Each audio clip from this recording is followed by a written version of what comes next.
మాటలు బయటకు వస్తుందంటే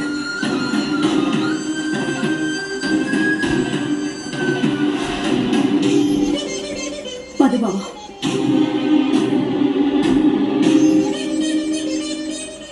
ఎక్కడికి? గుడికి. ఎందుకు? నా మెడలో తాళి కట్టడానికి.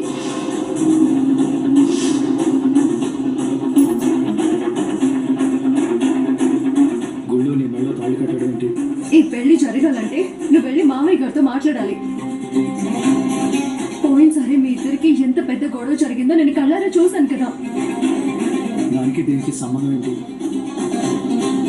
ఇప్పుడు నువ్వు అవసరంతో ఆ ఇంటి గుమ్మం తొక్కావంటే ఆ మనిషి ముందు తలదించుకున్నట్టే కదా.